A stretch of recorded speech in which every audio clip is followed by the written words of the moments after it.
Vse, kar ste slišali o Japonski, je napačno. Naj bi bila visokotehnološka dežela prihodnosti, njeno prebivalstvo pa naj bi se zmanjševalo, ker so mladi preveč obsedeni z animeji, da bi hodili na zmenke. Oboje je laž. Resnica je veliko temnejša. Japonska je v resnici insolventen poslovni model.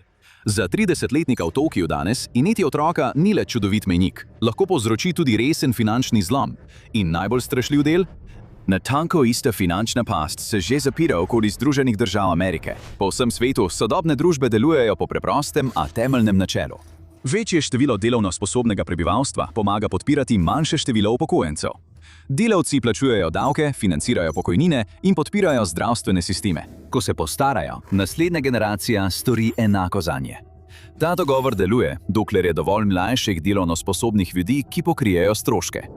Tu pa ima Japonska težavo. Država počasi, a zanesljivo koraka proti brezprimernemu razmerju odvisnosti 1:1. Postaja država, kjer naj bi en davkoplačevalec finančno podpiral enega upokojenega državljana. To ni vzdržno. Pa vendar, tja Japonska drvi.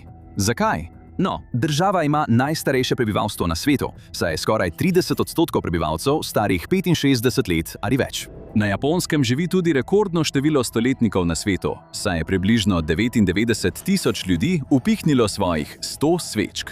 Do leta 2036 naj bi starejši predstavljali kar tretjino prebivalstva. To se ni zgodilo čez noč. To je neizogiben rezultat desetletij počasnih, neizbežnih družbenih sprememb.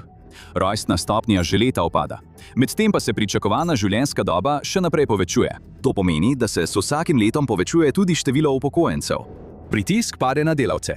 Eden od načinov, kako ekonomisti spremljajo ta pritisk, je prek nečesa, kar imenujejo stopnja nacionalne obremenitve. Izračuna se tako, da se združi znesek davkov in prispevkov za socialno varnost, ki jih plačuje družba. Sredi 70 let prejšnjega stoletja je breme znašalo približno 25% nacionalnega dohodka. Do poznih 90 let prejšnjega stoletja je naraslo na približno 36%. Danes znaša okoli 46%. To v praksi pomeni, skupni davčni prihodki Japonske predstavljajo skoraj polovico nacionalnega dohodka, ki ga ustvari gospodarstvo. Predstavljajte si delavca v Tokiu na 10-urni izmeni.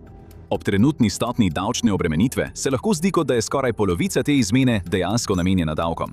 Šele v drugi polovici te izmene začnejo dejansko zaslužiti dovolj, da si lahko kupijo hrano, kaj šele, da bi skrbeli za plačilo najemnine ali računov za energijo. Denar se seveda ne izgubi. Ta denar se prerazporedi za financiranje obrambe, šol, pokojnin, zdravstva in širšega omrežja javnih storitev, ki omogočajo delovanje družbe. Če pa vse to odstranimo, ostane nenehno iskanje ravnotežja med tem, kar posameznik ustvari v enem dnevu, in tem, kar skupnost potrebuje za svoje preživetje. Skratka, celoten državni proračun Japonske je prenehal delovati kot motor javnih naložb ali pozitivne rasti. Zdaj je to državno odobren vakuum. Izčesava bogastvo mladih, da bi ohranil varnostno mrežo za starejše. Ta mreža pa bo v prihodnjih letih postajala le še večja. Ampak, če so številke tako slabe, zakaj se mladi ne uprejo? Ob tako strašljivi finančni prihodnosti bi morda pričakovali, da se bodo mlajše generacije na Japonskem uprle, da bodo zahtevale prenovo celotnega gospodarstva. To se ne dogaja. Ne zaradi poslušnosti ali apatije, ampak zaradi družbene paralize. Mladi na Japonskem so ujeti. Ujeti so v korporativnem stroju, ki jih kaznuje, če poskušajo začeti svoje življenje. Da bi to razumeli, moramo pogledati pravi razlog, zakaj se je rodnost na Japonskem tako močno zmanjšala, saj je resnica zelo drugačna od običajne pripovedi.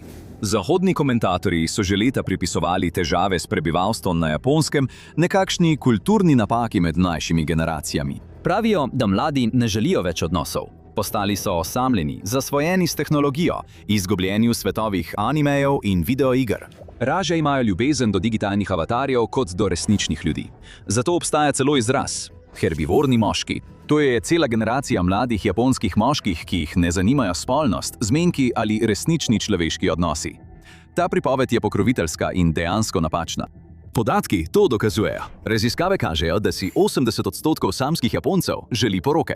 Mnogi vsak dan preživijo ure na aplikacijah za zmenke. Obupano iščejo svojo sorodno dušo. Želja po pristnem druženju, povezanosti in tradicionalnem družinskem življenju ni izginila. Niso je nadomestili virtualni svetovi in digitalni avatarji. Vendar pa jo je brutalno zatrla nepremostljiva finančna ovira, znana kot zakonska past. In ta past je bila nastavljena v 90. letih. Predtem se je zdelo, da je država na avtocesti do uspeha. Borzni trgi so strmo rasli, cene nepremičnin so bile visoke, podjetja pa so svojim delavcem ponujala stabilno zaposlitev za vse življenje. Njihova prihodnost je bila varna. In potem je balon počil. Vse se je spremenilo. Rast se je upočasnila. Delnice so se zrušile. Podjetja pa so začela na novo pisati pravila trga dela.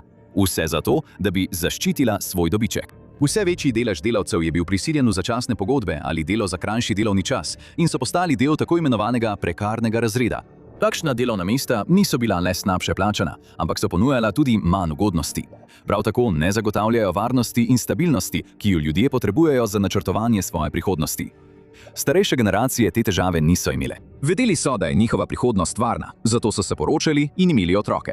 Mlajši ljudje pa so se nenadoma trudili dobiti stabilno zaposlitev. Na Japonskem obstaja nenapisano pravilo, da se od moških pričakuje, da zaslužijo okoli 3 milijone jenov oziroma najmanj $20,000 na leto, preden se lahko poročijo. Vendar statistika kaže, da do 60% samskih moških v zgodnjih 20 letih zasluži manj kot to. Izključeni so iz možnosti, da bi se poročili, postali očetje in živeli življenje, ki si ga želijo. Enako življenje, kot so ga lahko živeli njihovi starši in stari starši.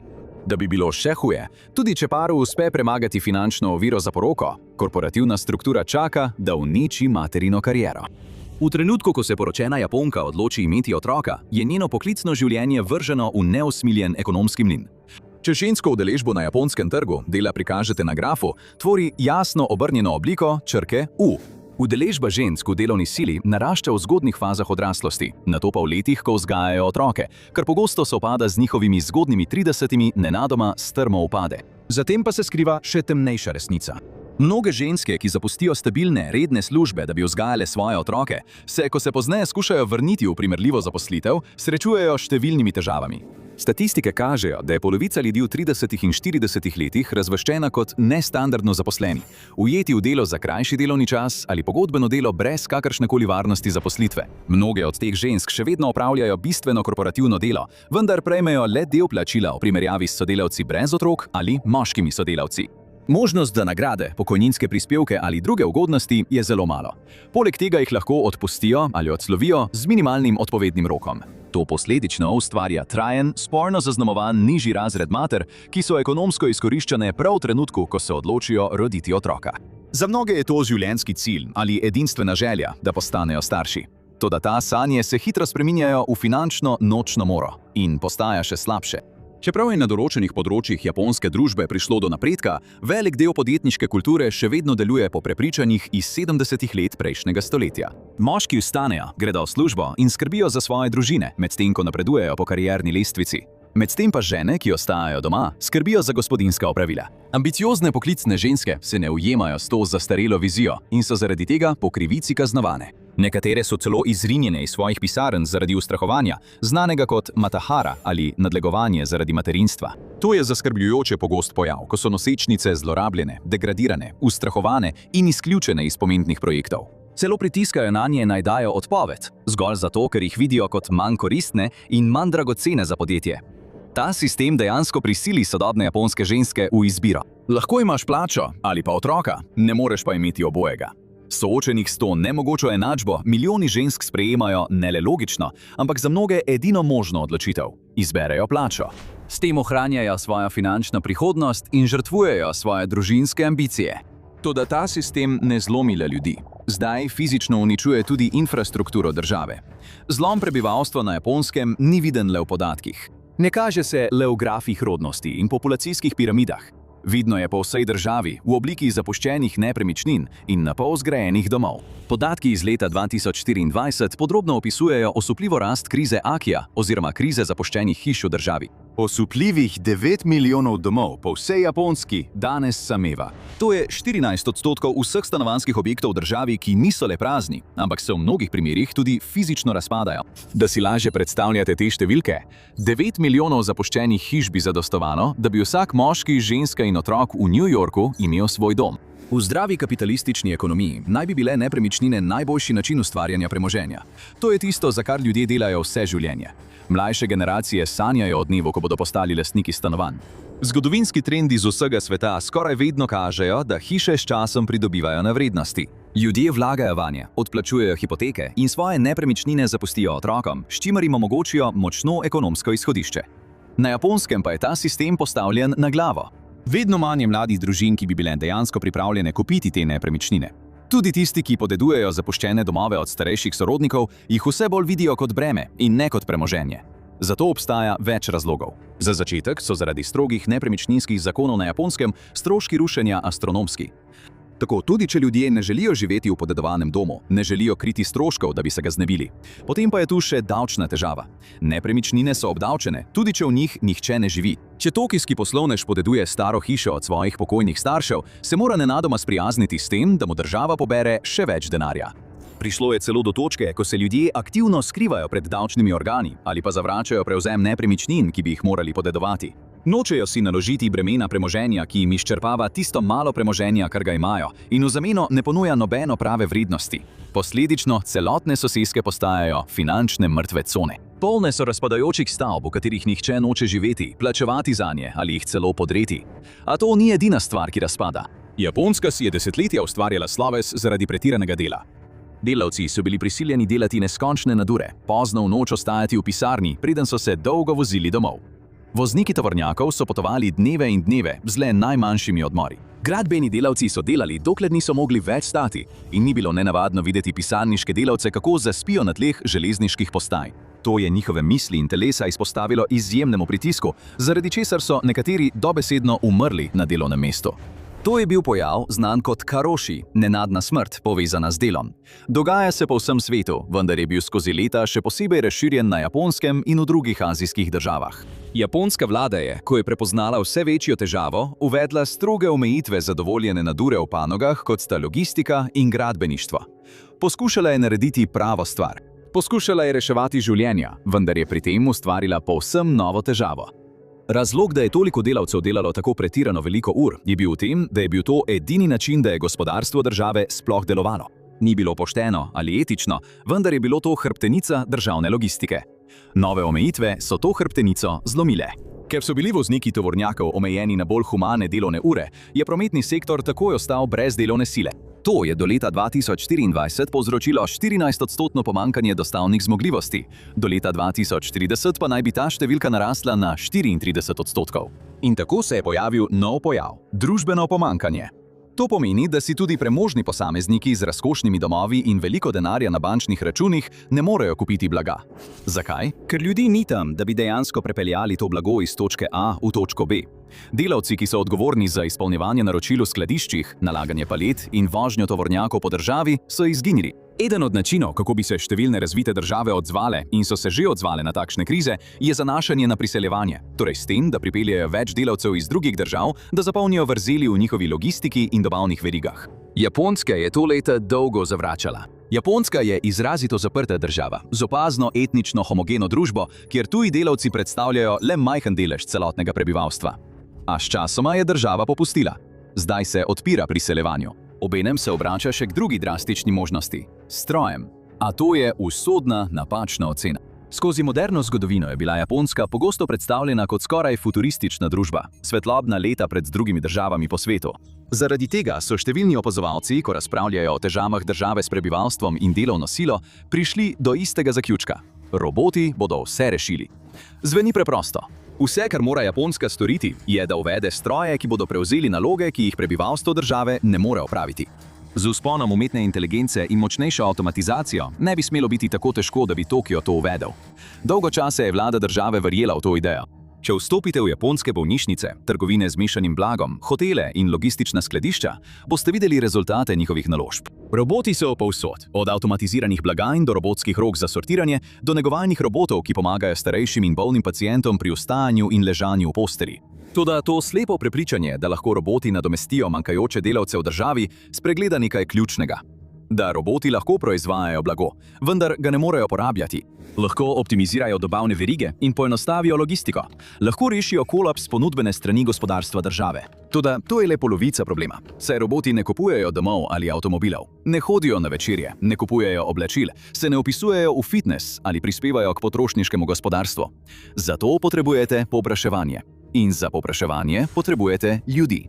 Na Japonskem jim zmanjkuje teh ljudi in posledično drvijo naravnost proti uničujočemu zlomu povpraševanja. In vse se na koncu nanaša na temeljna načela kapitalizma. Gospodarstva ne morejo delovati samo na podlagi proizvodnje, potrebujejo tudi potrošnjo, da to uravnotežijo.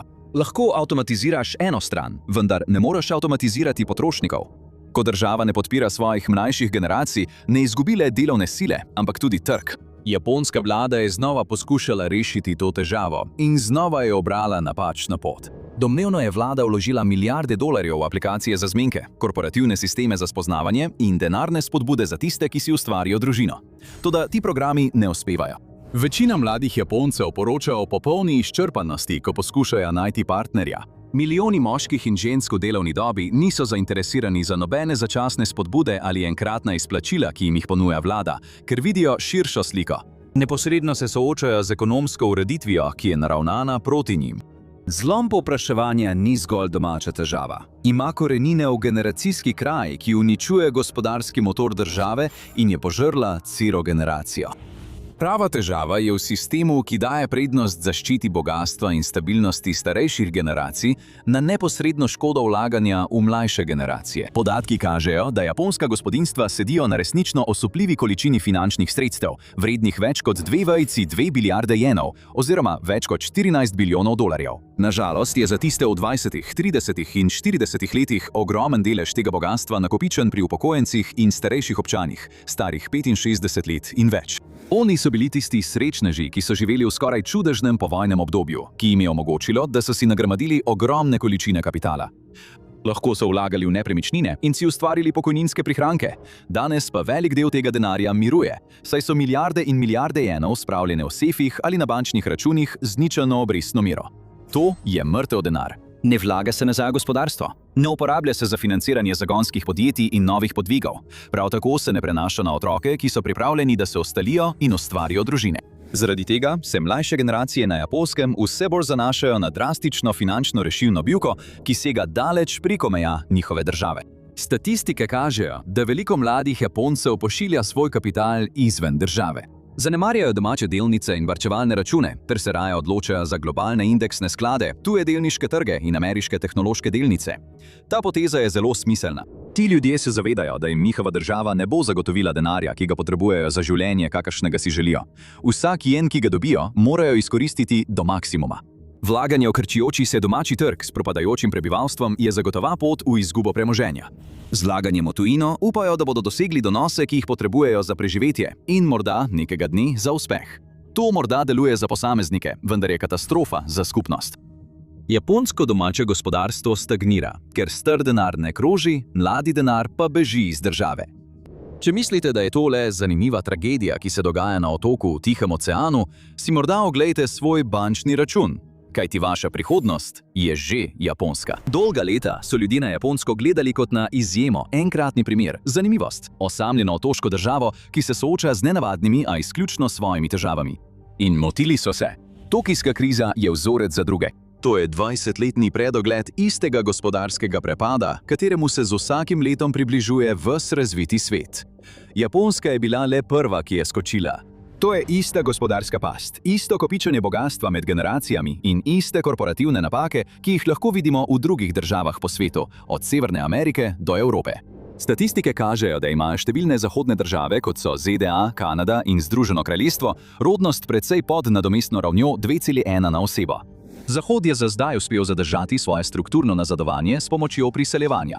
Države so uvozile milijone tujih delavcev, da bi okrepile svojo delovno silo, opravljale slabo plačana dela ter vplačevale v pokojninske in sisteme socialne varnosti. Toda priseljevanje je le obliž. Je le začasen popravek, ki prekrije težavo, vendar ga ne odpravlja. Ko se države v razvoju industrializirajo, tudi njihove stopnje rodnosti začnejo upadati. Zaradi tega se svetovni bazen talentov manjša, konkurenca za delavce pa bo dosegla rekordne višine. Potem se bodo tudi države, kot so ZDA, začele soočati z enakim padcem povpraševanja, kot ga je doživel Tokio. Iste posledice, ki izčrpavajo tokijsko gospodarstvo, bodo trčile z zahodnimi trgi. In ko je temeljno pravilo kapitalizma prekršeno, bodo propadla tudi najmočnejša gospodarstva in dobavne verige. Družbeno pomanjkanje se bodo razširila na tisoče kilometrov onkraj meja Tokija. To bo postala pretresljiva resničnost, ki bo povzročila zamude, motnje in neprimerljivo inflacijo. To ni le japonski problem. To čaka vse nas. Tokijska mladina ni zlomljena. Samo prvi so spoznali, da dolgoletni družbeni dogovor ni več pošten. Oni so poskusni zajčki, a eksperiment se bo kmalu razširil na svetovno raven. Demografska kriza ni edina težava Japonske. Stojijo tudi na robu finančnega prepada, posledice pa ne bodo ostale le na njihovih obalah. Odkrijte globalni vpliv v oddaji Ni nafta tista, ki bi jo morali spremljati, temveč Japonska. Ali pa si oglejte ta video.